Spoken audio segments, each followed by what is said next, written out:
We're just asking everyone to share their name and one intention you would like to get out of the session. I'm Dariana. Okay. And wait, one second. That's our blessing. That's our blessing to you. That's our blessing to you. Miriam. And yeah, God, you get psychedelic. I call it psychedelic. That's my intention right there. I am Cole. I feel a little community. That's my intention. Thank you. Thanks. And then my name is Seth. I'd love to be called Street. My intention, I don't know, I wanted to, you guys, I wanted to discover something new. You guys are, so. Thank you. For all those that aren't here with us, that might have wanted to be here with us, that couldn't make it for whatever reason, we're sending them energy. For all those that we might want to be here with us that might have transitioned, we're sending them energy as well. And we're sending them thoughts and high vibrations as we get into today. My name is Brotha. I'm the co-creator of an organization called Spirit Works. I run it with my wife, Resign, and this is kind of a part of what we do. It didn't feel right just being on stage, rapping, and being out. That ain't what we do.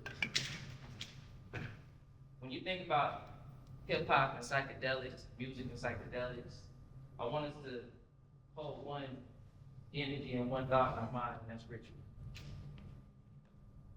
Right? It's ritual. So I just kind of want to just introduce some of the facilitators today, some of the people that are going to be speaking. It's going to be a conversation, but they invited us in particular to come spark this thought process off. So, Brother Peace, got Brother Fire, Brother Michelle, Brother Mikael, that was a busy Zuli love. They said, look at that, really just smiled, just send that vibration out. And of course, my right hand hype man is like to call. You know, I've been knowing this young man since he's been 16 years old, probably now 32. And it's just a testament of the work. So it's like, we're not here for show. You're not gonna see Spirit Works out in the news and the media because we've been so underground. We actually forgot to look up, take pictures, do these things. You know, I'm looking at another. How old are you, ladies? What?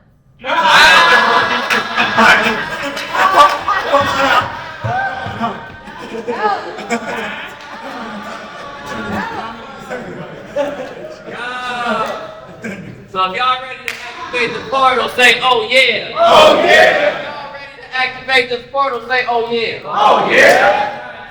My intention is to activate. Okay? My intention is to activate. Playtime mode. My lyrical spread my silly. It's medicinal, so I indulge in intervals. Setting, affecting your perspective in the jungle of the mind, searching to find the message. Media suggestion, ingestion, fight depression.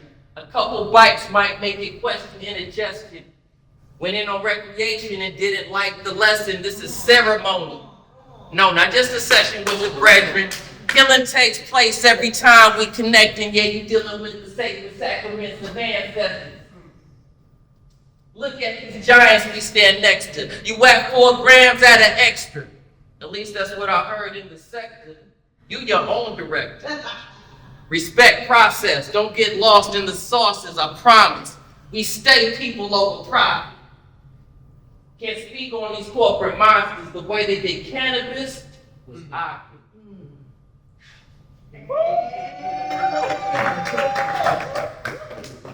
Before you sit down, pray in all 7 directions. Sage, let the blaze clarify your intention.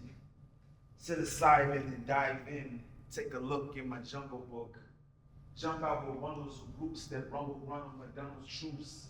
Tarzan, black man from the bush, they took, we still carry medicine. Oshun, beekeeper, Tweety, Boga, blow tobacco over the crown and shoulders. Sweet seed and activation, Mesa, in them hearts with Hashuma, from Ubanda to Santeria. Papa Mota with Maria Sabina, eating Amrita, in the rain, chopping ayahuasca. Or chopping it up on copper on wilderness rosters on the future. Healer slums with chlorophyll like supernova. Grinning at the grim reaper. The Icaro make the potion seep deeper, but healers pure fire. Clap. That's what I'm talking about, you know what I'm saying? So welcome to the hip hop and psychedelic panel. You know, we got some fire artists on the panel here today. And I just wanted to start this off with, you know, we hear the term hip hop, we see rap, you know, but I want to get y'all take on what the difference is. You know, like what's the difference between rap and hip hop? Is there a difference? I know there's a history, and we could maybe keep it somewhat brief, but tell us the layers that go into that. And I'll pass it to my man, Mike Carroll. These questions don't love me. I love hip hop. I grew up on hip hop music. I would say, you know, I was born in the '80s, so in that time, you know, hip hop was really like thriving. And it was more original music, it was more cultural, and also it was more like teaching in the music. People giving information, knowledge. It was very spiritual, very influential. I know throughout the times and the years, things become more maybe co-opted, more for money, more for fame, more for material things. So with that, I think that kind of shifted things to rap music, which is kind of glorifying like materialism, things can be all sexualized at times in music now that's very violent. You know what I'm saying? But not to say that all rap music is like that, but I find a good majority of that being like that nowadays. So I'm really an advocate for original hip hop music, and you know anybody who is coming into rap, that they know their history from the past with hip hop, and try to keep it going with the information and knowledge of uplifting the culture instead of tearing it down. How you feel about that? I know folks heard my voice a lot. I want to open up space a little bit. You think we might? Do we need a mic off? I can hear you. I can hear it. I prefer with the microphone. The microphone. I don't want to thank you. Yeah, check it. Okay. Okay, there between hip hop and rap. I mean, that's been a long hell of that debate. These things are. I mean, it's a long conversation too. I mean, it's hip hop. Then as a beat, you got to talk about bebop, and you know, then you got to go back to the drum, talking drum. You got my brother opened up the circle and stuff. That's hip hop and cypher, right? Circle of stuff. Had smoke over, you know, had everybody speak their energy into the space. That's the cipher, you know. Then when people started speaking on behalf of what their name what brought to the space, they initially automatically started talking about their ancestors. So like the system that is like, oh, the ancestors have come here. I mean, that was hip hop. When I think of hip hop, I think of, you know, I grew up in Chicago, and my brother was like a house DJ, you know, house in Chicago, real quick. And then it was like, you know, 98, I started, you know, Big Daddy Kane and, you know, Half Step in. So it was KRS-One, there was time these second figures. So I really, like Wu-Tang said, like, Wu-Tang is for the children. I really started seeing like hip hop culture and being educated. I started to learn a lot from the culture in general. Even up to this day, same way. So, you know, rap, you know, as an industry, because when it blew up as a global entity and sort of mover of capital, for sure, I mean, it's sort of diluted some of these pieces, right? Because it had to be a cookie cutter product. But the hip hop is almost like the heartbeat, you know, when you think about hip hop. And it's like, so I'm on the board of this organization called Hip Hop is Green. Big ups to Keith Tucker. We work with like, you know, Black Vets, South Rock artists who went plant-based and going on in schools around the country to offer alternatives to the typical standard American diet. We work on the diabetes and obesity, things like that. So that's hip hop culture, does things like that. Without the billions of dollars that rap produces, I'm not sure if rap is actually producing that type of result in the community. So that gives you a little sense, you know, so much to say about that question is a big opener, but I just pass the line. Thanks. What's happening? That's great answer. And I think for me, you know, I came up in the era of like rappers, you feel me? Like Lil Wayne is out here, drop mixtape era, all of that stuff. So it's like, I was seeing that at the same time as Posh right here. So I was getting that homegrown food. So I got to see the spectrum of what hip hop really is in this generation now. But I think the difference that I'm seeing is similar, like the capital. There's so much money that like, folks just go rap just to make money now. You know what I'm saying? Before it was like rap because I love the music and I want to be involved with something. I want something to see me. You know what I'm saying? I want to be seen. And I think that's a lot of what kind of like the birth to hip hop really was. And now it's like I'm gonna do whatever, say whatever, act whatever, just to go get this bread. It's just another play. You know what I'm saying? And a lot of folks use that mentality when it comes to the music now. But for me, my group is called Respect the Same. It's in the name, going back to move forward. So Respect the Same. Respect. Yeah. So yeah, that's my short answer. We got some more folks, so keep it concise. Thanks, Mike. Yeah, all my brothers, y'all share some really great perspective between hip hop and rap. And just like Fire said, I grew up more in the rap era, and growing up in my environment in Richmond, man, there's a lot of low vibrational rap music. So that's what I was hip to. But then just going on my journey of expanding my awareness and stuff like that, and I got into the different forms of hip hop and learned how it was very cultural and very informative and educational. So I really resonated with that. And then over the years, building a relationship with my brothers Michael and Ajgod, they founded a collective called Raw Soul Collective that promotes health, wealth, knowledge, and simple collective economics, art, and hip hop. So we also create music and being intentional, creating high vibrational hip hop music to the community and implementing health and wellness, within our music. So definitely just want to be the change that we want to see in our community. And we got the homie Ron Lopez too. We got the next guy. Hip hop is like that. For up. Mic check, 1 2 1 2. You got it. I just wanted to say my 2 piece on that. I think there's something to be said about the way that hip hop isn't even, the word isn't even used as much. You know, it's a word that I don't feel like my generation or even the generation under uses at all. It's just rap. And I think that's a disservice to the culture. Not that it's the word that makes the importance, but more so the loss of the culture and the rituals that go with that.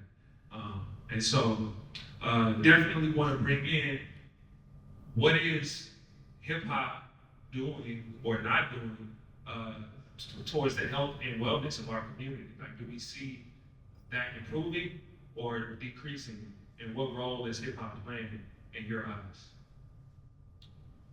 Yeah, I think, like you said, just to, I guess, bring a reference point, you know what I mean? Just so we can kind of be like, okay, we all talking about the same thing, you know what I'm saying? So when we're talking about hip hop was like a technology birth that happened with nothing. Like the after school programs, you know what I'm saying? I might not have been able to afford, you know, some of the violin and the piano lessons, but I'm a musical genius, right? So we're gonna beatbox, we're going to find records and find samples and find the breaks. So I just want to say, first of all, hip hop is a reflection of our genius. You know what I'm saying? And especially the genius that could come out of quote unquote poverty. You know what I'm saying? Because I know sometimes folks look at poverty and impoverished situations. It's like, okay, well, you know, we could write these people off. You see what I'm saying? It's 9 times out of 10, a lot of genius is being birthed in those situations because it's necessity. So hip hop was a necessity, it was survival. You know what I'm saying? Like, what is the answer to this? Is my opinion, my perspective. What is the answer to, you know, get our children and our generations to the next level? Because what's happening in the streets right now, this ain't pop. You know what I'm saying? People were organized, you know, we dance battle. You know what I'm saying? I mean, we fight, you know what I'm saying? But now, you know, you gotta start, okay, I see you, we could fight another day. So let me go sharpen the skill, let me get on the mic. Like the MC was so far in the back in the beginning. Like, the MC didn't even matter. Like, we talk about the culture, and we always miss the DJ. Yeah, exactly. So like you say, it's a longer conversation. So I just want to say, for the sake of what we're talking about now, we're going to talk about rap music as an industry. We're gonna talk about hip hop as a culture. You know, that has graffiti art. That's a whole 3-hour workshop right there. DJ, that's a whole 3-hour workshop right there. You know, art, cultural nuances from, you know, Rastafari and the undertones to the 5% nation down to the cells. You know what I'm saying? Learning how to eat carrots, one dropping beef. What a really change the game. You know, carrots, one, like you said, rappers made us become vegetarian. like honestly, I ain't gonna say made us, but that's how influential shit was back in the day. I didn't even have locks. When I saw Dr. Vex come into the sewer with their locks and the gas mask on their face and the Timberland boots, I had no reason wearing Timbs in Southern California. But it was just so impactful and influential that it's like, yes, and that's the power that the media is harnessing, and that they say that industry, corporations, that's what we're talking about when we're talking about rap. Yeah, we're gonna harness that energy, we're gonna harness that genius, because we know that 808 is contagious. We know that that loop is contagious. If I put that loop on, that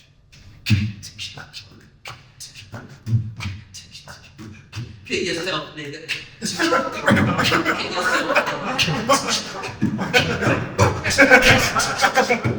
Kill yourself. Slap a bitch. Slap a ass bitch. Slap a. You can't. Look, I'm still. You're there with me too. I'm laughing because we're there with it, and it's like, come on. That's what I'm saying. Once the ritual was separated. You look on the continent, you see sisters quote unquote twerking, but there's a ritual associated to that movement. There is something more powerful associated to that movement as opposed to just sexuality and exuding sexual energy. We know that if our sexual energy is controlled, they're controlling a lot of us. If our diet is controlled, they're controlling a lot of us. Like what we eat, our impulses. So when we're talking about hip-hop is one of them. For one, it unifies everybody with its music. That's why you see brothers in Japan, sisters in Argentina, brothers and sisters in India. Hip-hop is the technology of unification. So you got me on Japan so that's why I didn't want to say it. And that's what we We have to just get the reference point down, so we know what we're talking about.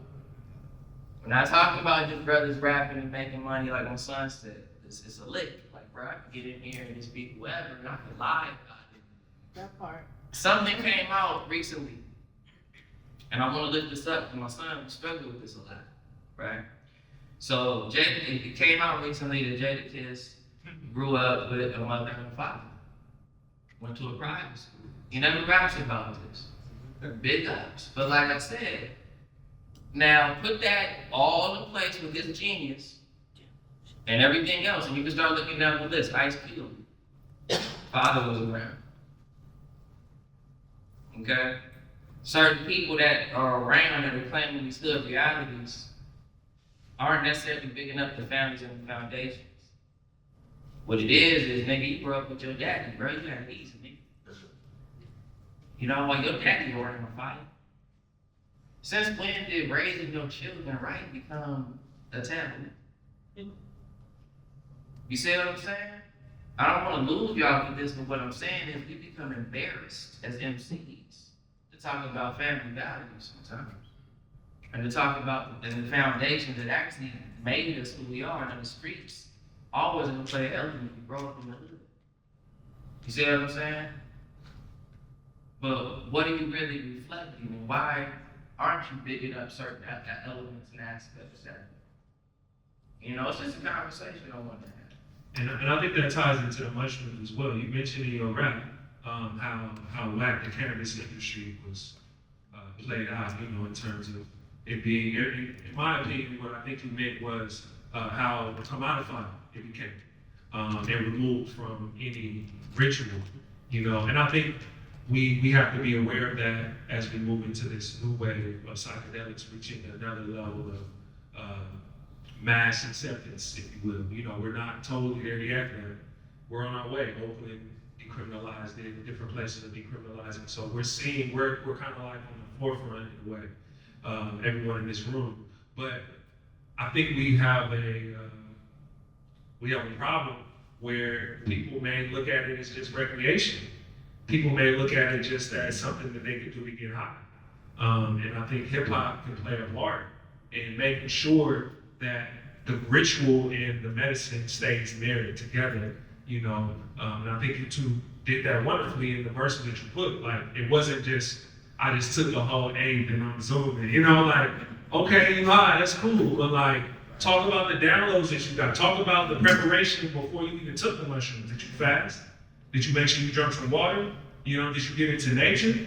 Are you taking a bunch of hybridized mushrooms? You know what I'm saying? Versus That don't sell though, bro. It don't sell. And that's the unfortunate part, is that we have to sometimes, is it unfortunate? That we have to sacrifice the money in order to get to the substance.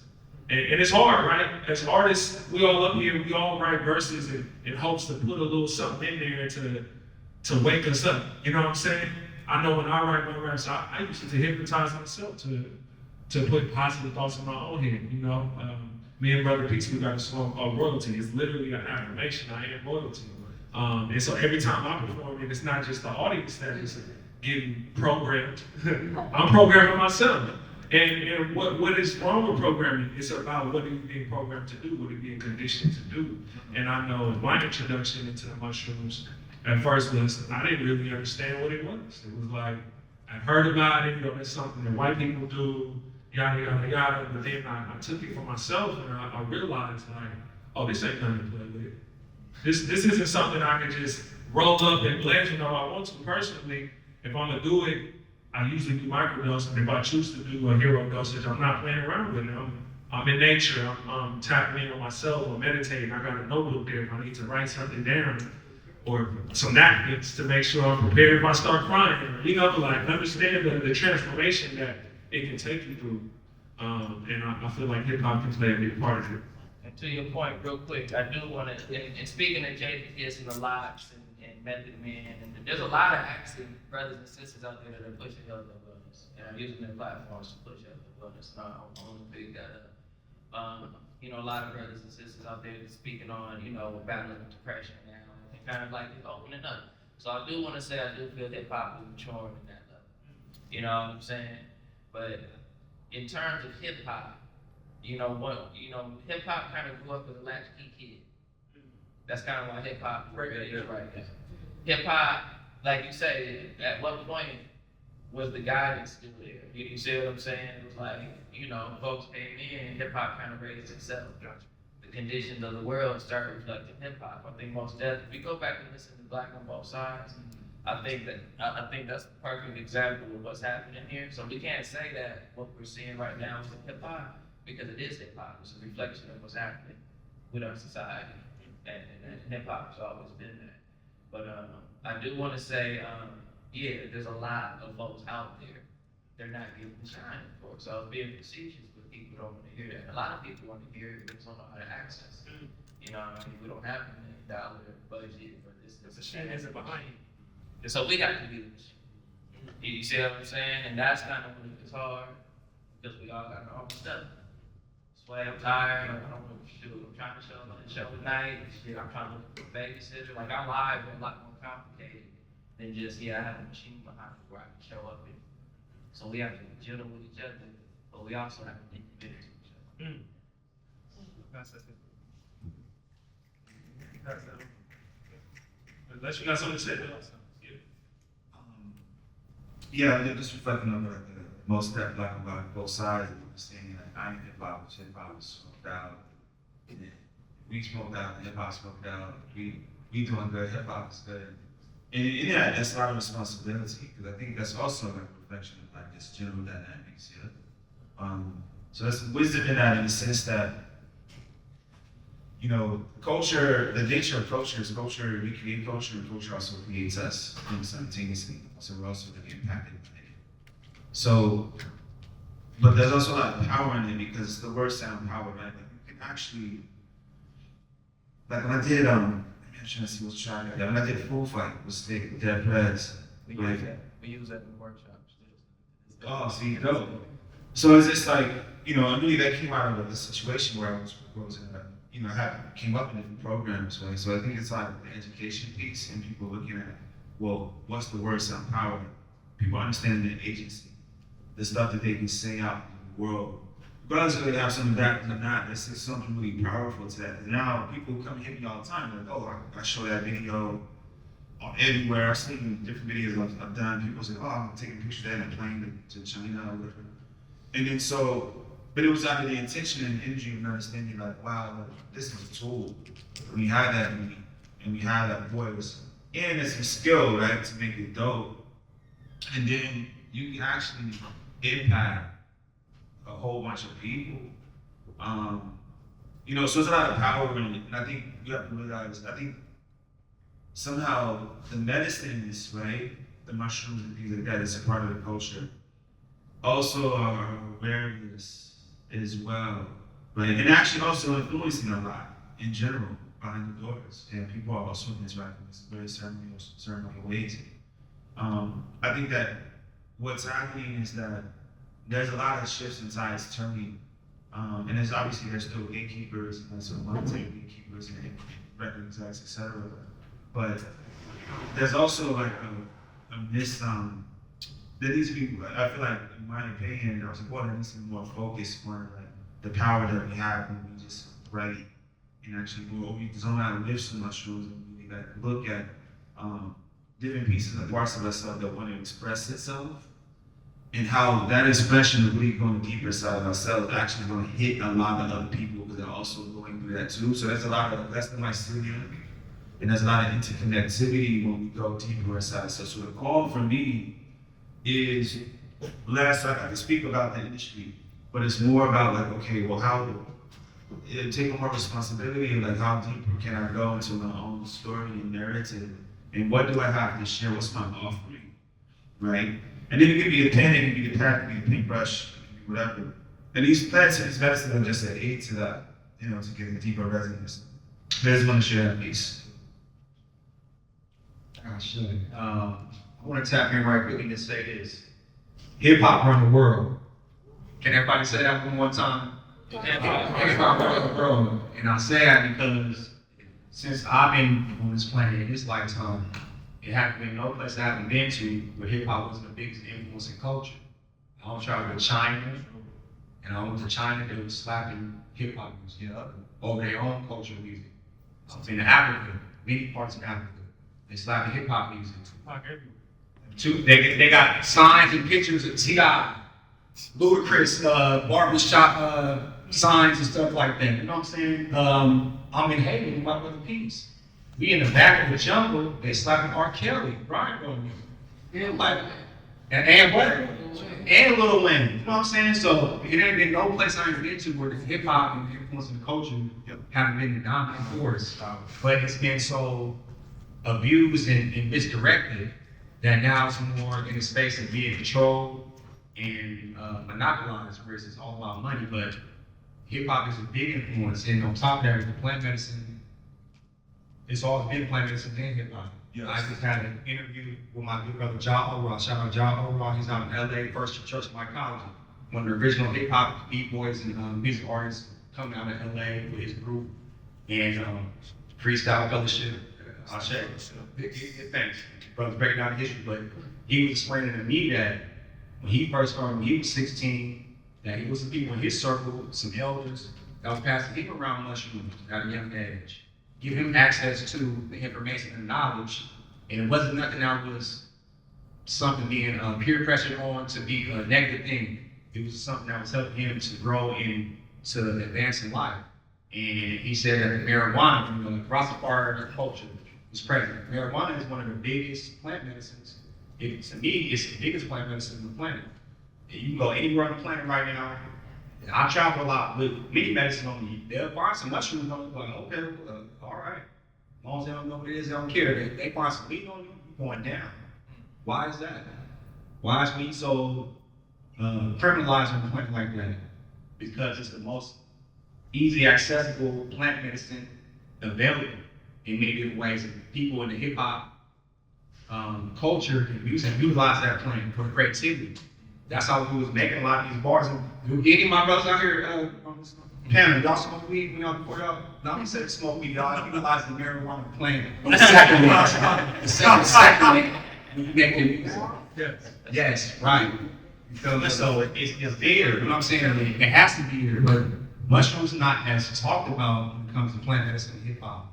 There's been many artists that I've talked to. I even talked to Brother Brotha. No. He said Genetic Echo made a whole album about psilocybin, right? There's many artists, Kendrick Lamar, all these different artists, they're not talking about it. They're not going to tell you, now I'm using mushroom, present my activity and my downloads and make my music. It's a hidden gem within the culture of the rap music industry right now. But definitely know that all them artists is using some kind of extra substance.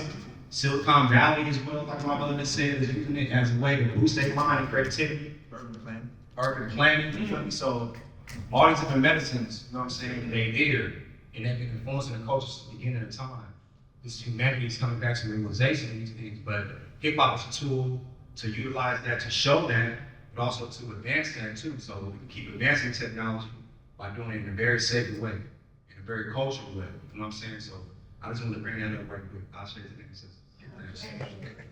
I mean, I love what he's saying. It's a beautiful segue. Like everything he's saying makes me think about my journey. We talked about freestyle fellowship.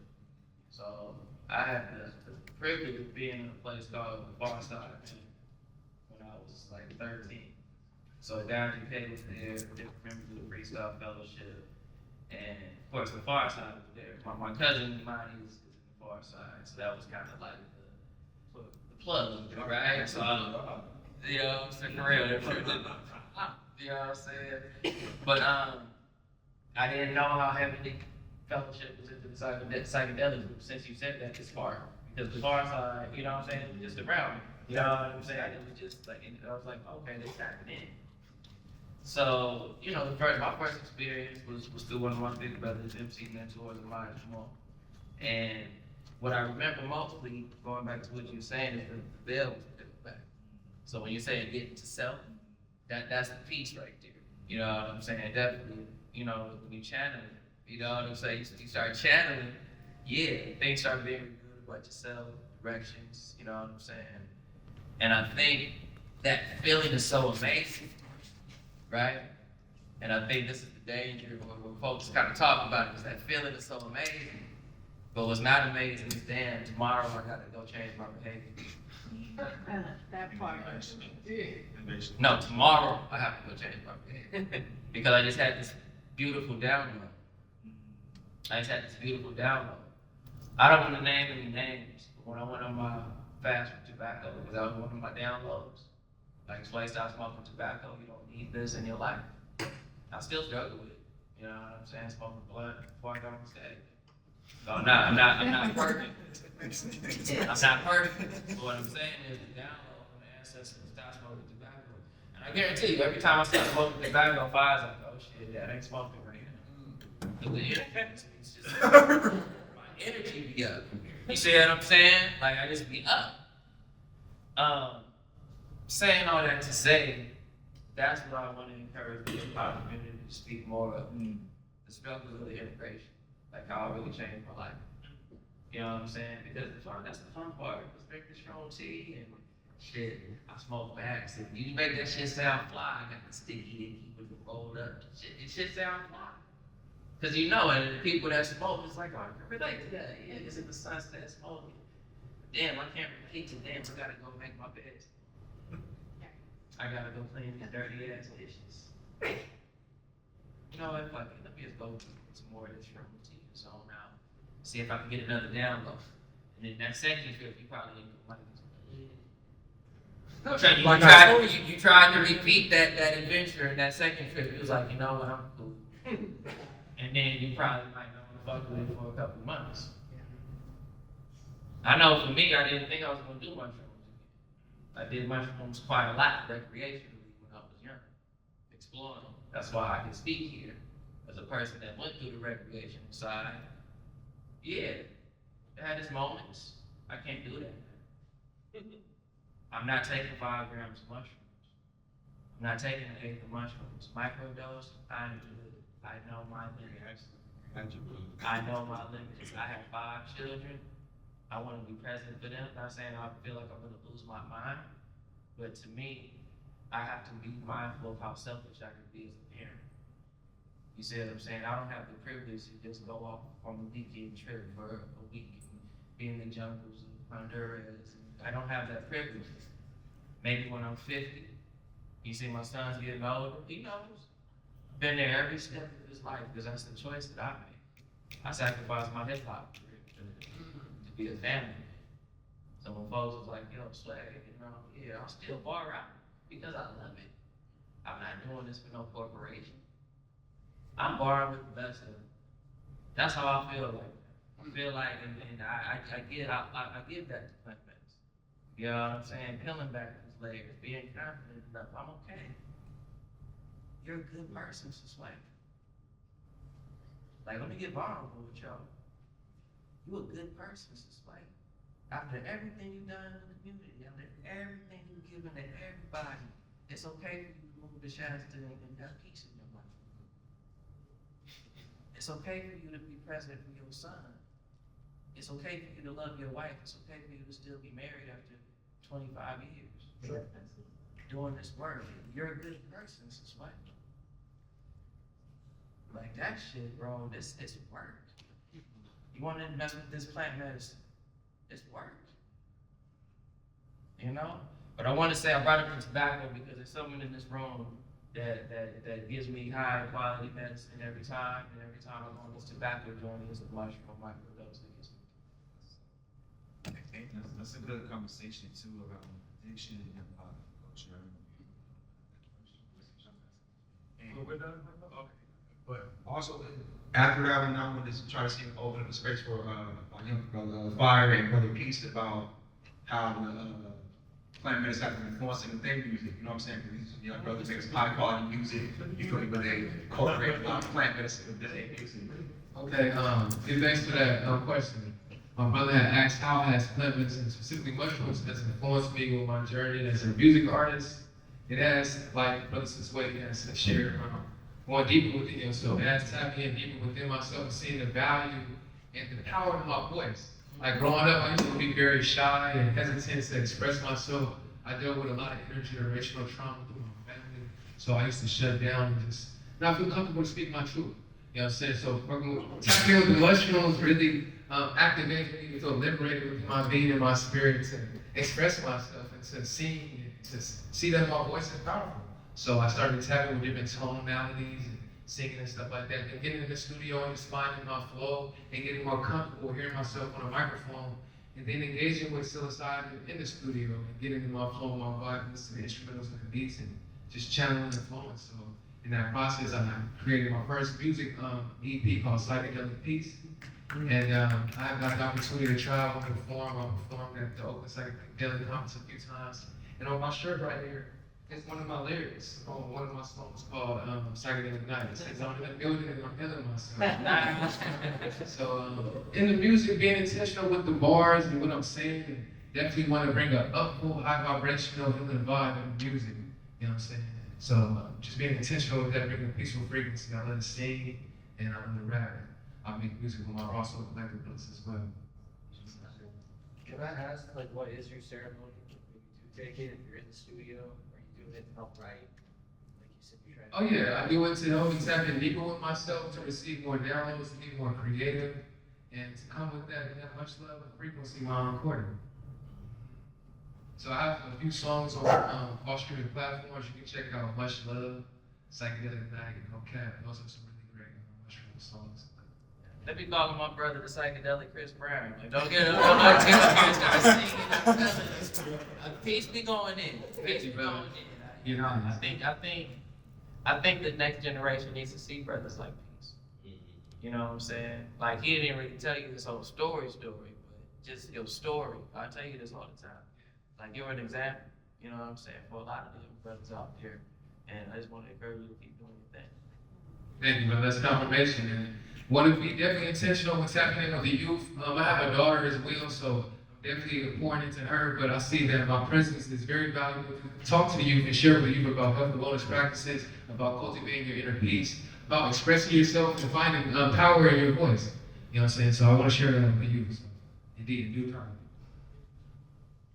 And I'll speak on this real quick. But for me, my first journey, I was like, still in high school, you know what I'm saying, still figuring it out. But I was like, with my brother in Santa Cruz, and what it taught me was like really just learn how to let go. I'm the type of person that like to hold on, you know what I'm saying, to the last drop. Like, I'm gonna make sure that it works. I'm gonna make it work. If it don't work, I'm gonna make it work. And sometimes that's just it's not proud. You know what I'm saying? Some things aren't meant to go that way. I think it started opening my mind to saying no. I gotta start saying no to people. Cause I'm a real giving brother, and that's just like my innate character. Like that's just who I am. How I show up. I want to give, but you gotta be able to refill your cup. So you don't feel like the folks is dipping into it. You know what I'm saying? Taking it, stealing, however you may feel. But that's really where it sparked from it. And, there's been other experiences that have taught me other things, but letting go. That's what I learned. Let it go. I think that everything happens in cycles. When hip hop was around, when it began, poverty was very much a part of the struggle, as you mentioned earlier. Sway, it helped unlock our genius. Unfortunately, though, poverty can also enhance our addictions and our lower vibration can be pretty loud. And soon after hip hop was created, the government had an answer to it, crack cocaine. And during that time, I think there was a very crucial, pivotal switch that happened to where, and it wasn't instant, but it seemed like it happened hella fast. Like, as soon as it became such a profitable thing, the music started to shift too. And, I was born in '92, so I think I was more so into the byproduct of crack, but maybe Sway, I'm sure y'all can speak on how that time, from what y'all noticed, bled into hip hop and how hip hop was kind of changed by the introduction of crack into the hood. Yeah, so, I think I grew up in Chicago, so it was, Can I say one more thing? for sure. And if I could just add on how you mentally seeing the same thing happening now with drug usage and hip hop. Right, indeed. So, first off, I just want to thank, the brothers here on the stage for just opening up and being vulnerable about what they learned from an intellectual relationship with a professional medicine. Confronting their addictions and things like this in this relationship. So I think, the 80s, I remember growing up, like my uncle, actually, he died in a prison in Chicago. So, as a vice lord, Chicago chief, a vice lord on my mother's side. But then, sort of like we have things growing, you have the antidote, you have the poison, and it grows next to each other sometimes in nature. And then my father's side, it was like my aunt was part of Black Panther Party movement. But they were also very similar because this organization. But the reason why I was saying that is that, when, crack cocaine sort of hit, I remember seeing in my hood, like, dramatic shift. That's not 88, I was 80, and dramatic shift in what was going on in that hood. Also, I was like getting older as well, but then the music is really always reflecting that. It's reflection of what's going on, so the storytelling on that. So you did have at that same time, you had righteous teachers, you had Brother X, man, you had all these things happening. But there was this, and there's a lot of research on this and information about sort of the, as it relates to some investment by the CIA and some powers to be into different entities of that for like as a part of the decision department, maybe culture program essentially. So you can go deep into multiple levels around that. But when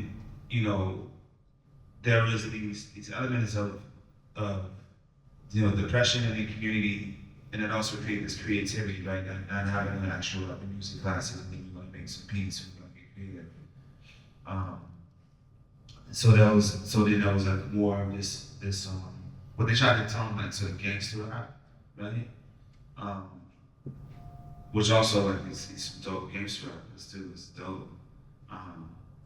But I guess what I was interested in this conversation around that was that when we are speaking from or working from or sharing music or anything from a certain place, it's gonna have an impact because we have an impact in general. So like we said in the beginning, like we call Dao hip hop, we call Dao, right? And then you're gonna hear it in the music.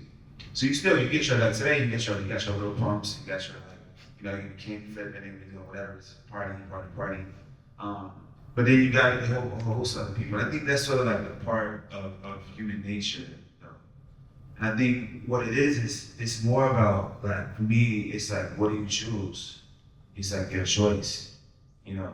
So me, I can listen to a lot of like, you know, intense like Dre, like I love Kool-Aid, you know what I mean? Like I love Bob Deep, like all of that, because I'm familiar with that, I understand that.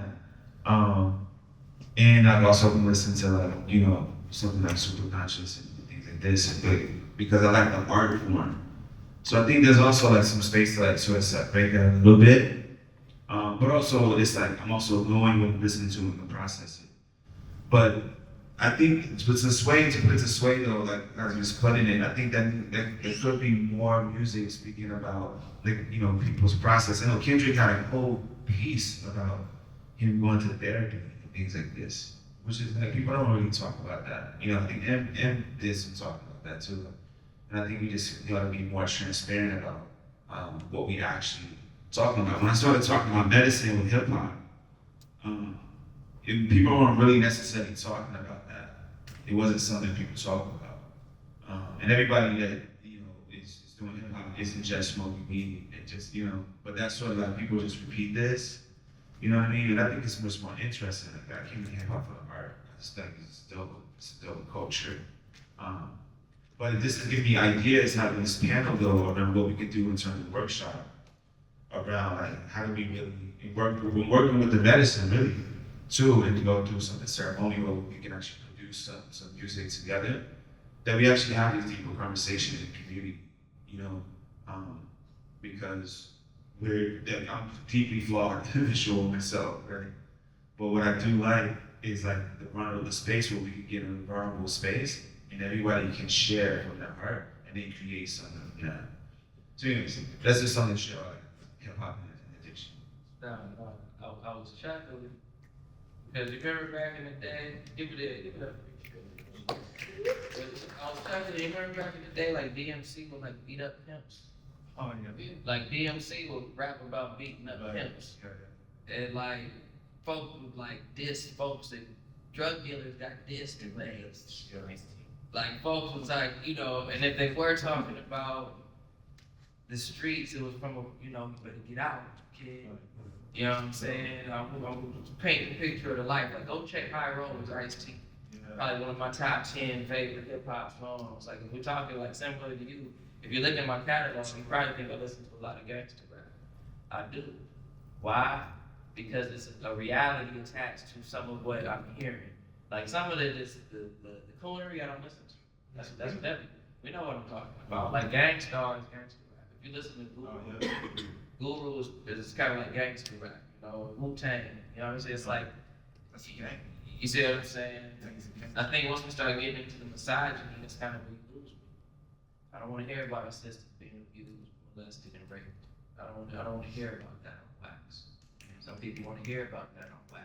They dance to that on wax. You know what I mean? I just don't understand that. But for me, that's not what I want. But yeah, there is. I just want to just drop this gem, just in case I forget. I was thinking about it. It keeps coming back to a concept that y'all might know. I know Spirit Works. We run this concept a lot because it just makes so much sense to us. So it's the 3 eyes. Can y'all say the 3 eyes? 3 eyes. So you got your internal, you got your interpersonal, and you got your institutional. So what's going on the internal level? This is kind of what I'm talking about. Let's tap in. Okay, ayahuasca, tapping in. Got me on my internal, doing my internal healing. Right? I want to be the best version of myself as possible. I'm doing my work, doing my internal. Right? Now I want to take that internal into my interpersonal now.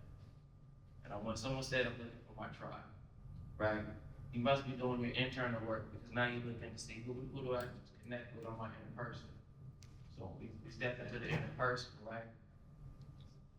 And when we step into the interpersonal, now we start building an institution that's gonna have some solidity, you know. Cause like my wife says all the time, institutions are ran by people. And a lot of these people are hurt and unhealed, and they're making policies that impact our lives all the time. They're still human. And if you finally got a chance to build with them and talk to them, or if they had an opportunity to do some healing, you might be able to see some real transformation. That greed is mud. Do I want to start making that $3 million an hour? Knowing that someone ain't making $3 a minute, or just whatever, $3, you do whatever the math is, you know what I'm trying to say.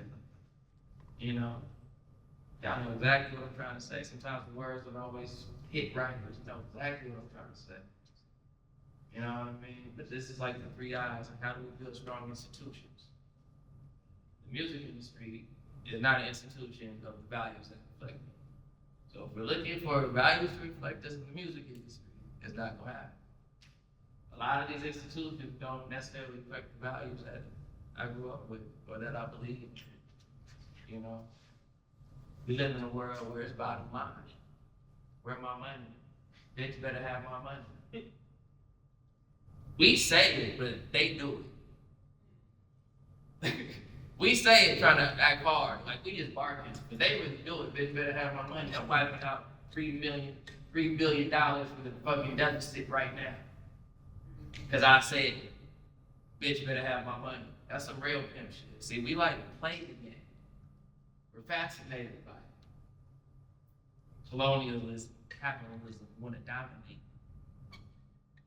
You know what I'm saying? We ain't gonna have no world left like that. We ain't gonna have nothing left. So what kind of institutions are we building? And hip hop gives us the opportunity to dream. I could write a rhyme where I'm on the boat. You know what I'm saying? Kick that one rhyme, that peppermint lemonade, fine. Kick that peppermint lemonade for me real quick. Why not go? Peppermint lemonade, chilling in the shade with my suede. You see it, man.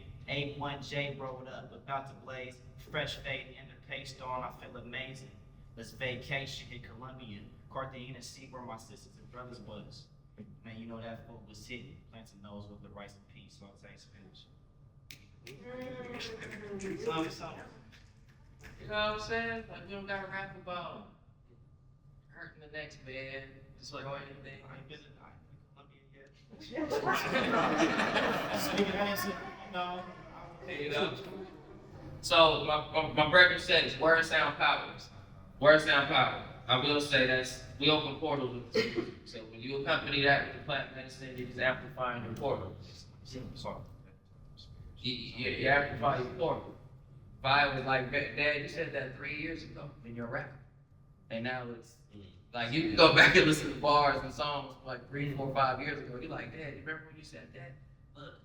And then I'm looking at the start song. Word sound power. I mean, we saw it with Psych.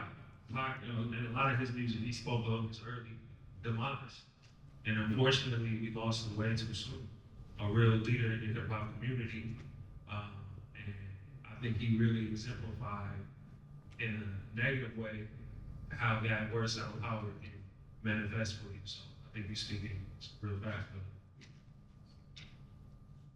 And I just want to share something with everybody. And I'm gonna get very personal, very vulnerable right now. But I think it's gonna touch a lot of people, and maybe a lot of people may relate.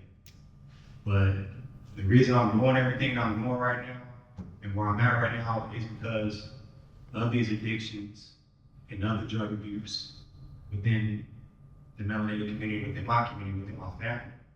Majority of people in my family, sad to say, You know, even from my mother close to me is on addicted to drugs. You know what I'm saying? I'm the only person in my family who was clean and straight. I don't have nobody else in my family too much on my mother's side, on my father's side, who haven't been through any kind of addiction in their lifetime. And I don't care if that's a drug addiction from alcohol, because a lot of people look at alcohol as a drug or something that's bad to be addicted to, but it started with alcohol, then it went to crack, dope, meth, many of the things I'm not even aware of that my family is a part of, and separated, fragmented my whole family. And the only thing that kept me straight and level-headed to be on that right now is music. If it wasn't for music, I would be in a very negative space right now. I listen to positive music every day. It's the only thing that really uplifts me. You know what I'm saying? It's the only thing that really keeps me grounded. And like you were saying, that's your everything is a choice. I grew up around pimps. You know what I'm saying? Majority of my men in my family is pimps, drug dealers, killers. This is real talk. You may not see it within me, but I chose to go down a different path. I told myself at a young, early age, I don't want to do no drugs. I don't want to be an alcoholism, and I don't want to be in the path of doing nothing harmful to my body. I don't want to be a negative example. I don't want to be out here hurting women. I don't want to be out here killing my brothers. I don't want to be out here being violent and being just in the streets, you feel me? So I had to make this choice. It was something that nobody gave to me, you know what I'm saying? I'm pretty sure all the fellas up here in this family had to make the same choice. A lot of people in this room had to make the same choice. Could have went down any kind of path of negativity and negative influences, but it's all within the power of the music that kept me going. The positive hip hop, you know what I'm saying? The positive R&B music. Do anybody even listen to R&B anymore? You know what I'm saying? Still listen to that. That's what really kept me alive when I was young. Listening to the love in the music. You know what I'm saying? If I didn't have that love in that music, it wasn't developing around me. I didn't get that love growing up. Didn't nobody show me that, nobody teach me that. The music taught me that, the culture taught me that. How you see me dressing and moving right now is a complete opposite of where I came from. But that's to say the power of the music, how it can influence people, how it can change people, how it can make people into better people. You know what I'm saying? So I want to put that out there that no matter what is out there in the world, is negativity, all in the music, all in this TV, all online, you all got choices to make within that. And it's hard, it's getting even harder because it's easier to go down the negative route right now. It's easier to be in a more low vibration, you know what I'm saying? And that's what the world accepts nowadays. They're gonna pay for that. Brother said, millions of dollars will be ignorant. They're not gonna pay $1 million to be on a high vibration like that. You gotta create that on your own.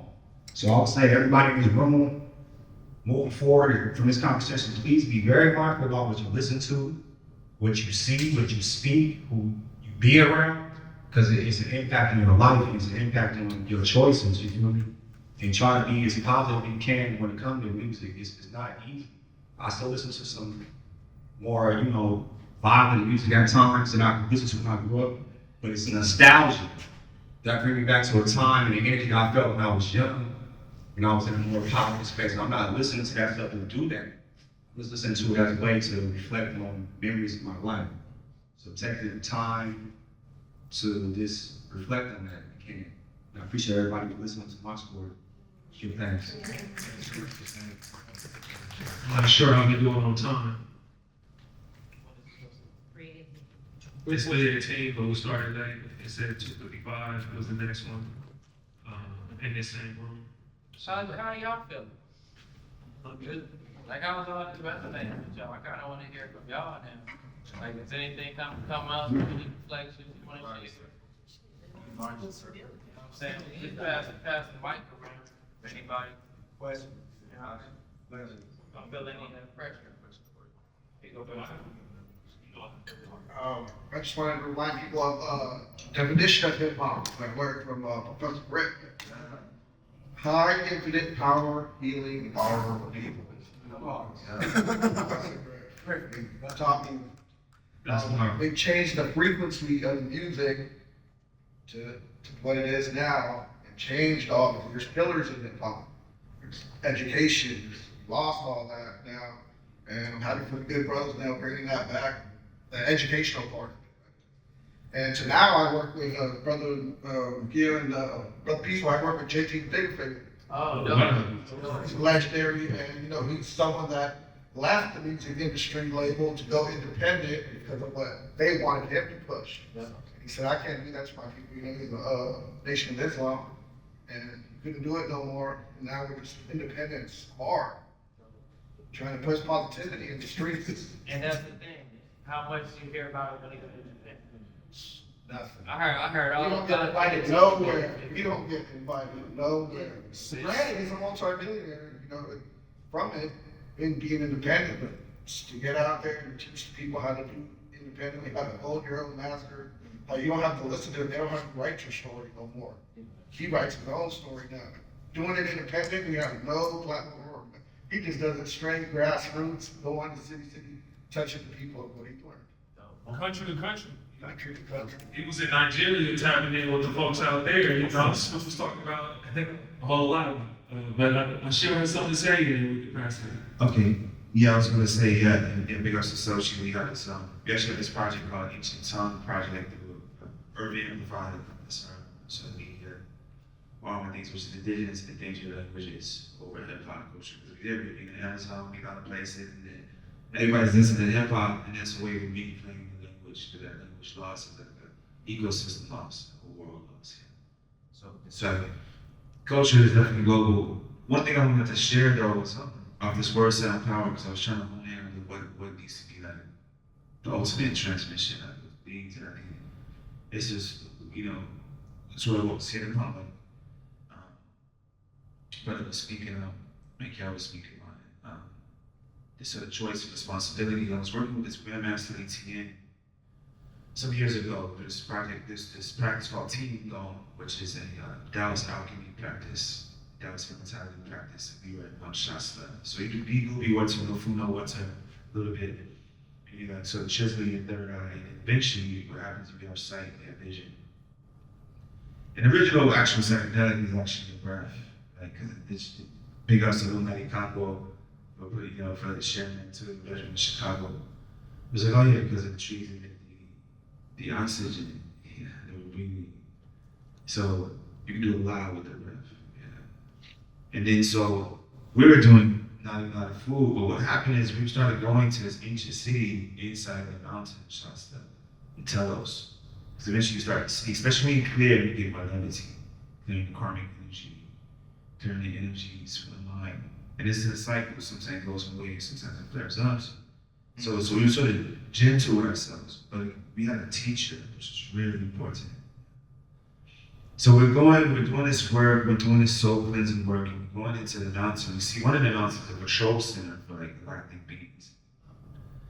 And these sort of beings coming from all around around the solar system and beyond.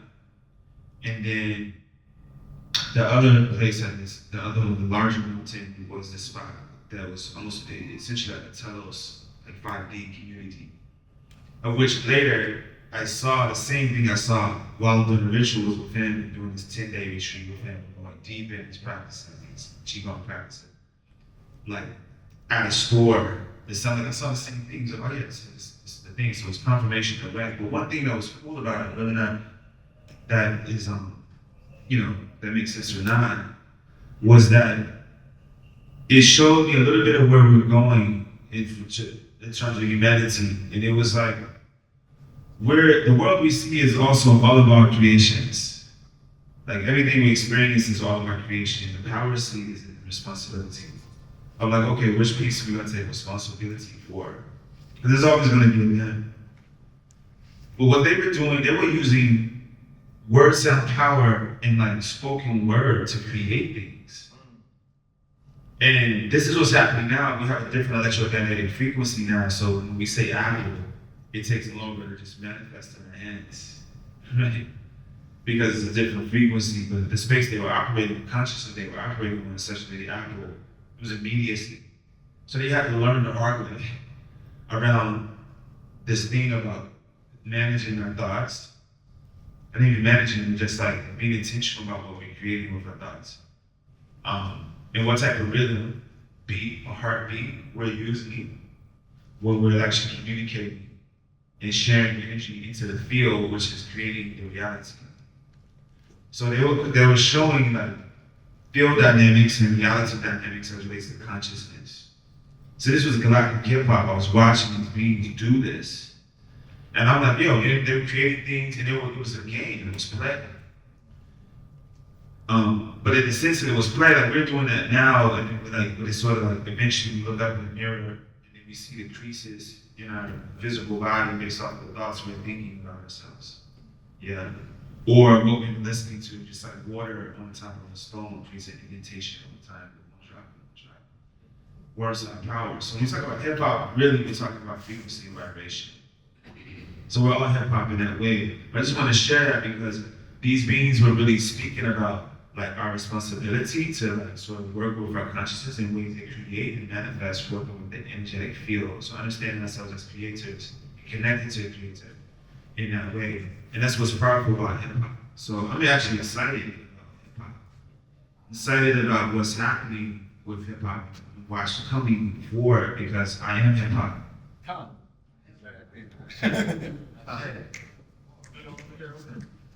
Well, the question I had was around, because I know some of your brothers have been taking trips recently back to London, back to Africa, and I wanted to hear about this conjuncture point between the medicines and ancestry and diaspora communities. Because if we think about who is creating hip hop, is diaspora communities, whether it's the African diaspora or North and South America, Tansuyo, Nawak, and people were connected when they were working with these medicines. They're also working with sound and chanting and traditional songs or traditional instruments play such a big role in ceremony. And so then when we think about like hip hop, people might not necessarily think, oh, well, this has a connection to these medicines and these traditional ways, but like the griots, they were also very connected to their medicine ways. And so I was just wondering if in some of these like more recent journeys that y'all have been doing, or just how the medicines and the music relate to this ancestral connection for you. So I just want to say we are at time. So I want to just say if any of you have anything to say about that, maybe keep it to like a couple sentences, and then we gotta wrap it up, y'all, and we can continue this conversation interpersonally. Yeah, I do appreciate that question, but music is the medicine. That's kind of how I look at it. Like it has always been, a way of communication, whether that be physically or in other chambers or in other realms. You know what I'm saying? So I definitely appreciate your question. And I'll end it right here. When I went to Ghana with my brothers, there was a moment we were welcomed by a village. And we got out there and it was raining, right? And we was like, we were underneath the tent, but in the middle there wasn't no tent. And they started playing and stuff, and I'm looking around like, they're not shutting off the rain. And then one of the villagers must have leaned over and was like, don't worry, the rain will stop. And they started playing, and I swear to God, the sun came out. It was no issue. And so I saw in real time the power of sound. You know what I'm saying? So Tap in. tapped in. Speaking of sound, let's end on some positive words. And if everybody can stand up, maybe connect with somebody you touch them, put your hand, elbow, whatever, foot, whatever. Give thanks, y'all, for sending y'all energy in the back. We might be disconnected. We all energetically connected. Everyone repeat after me. I am because we are. I am because we are. We are because I am. We are because I am.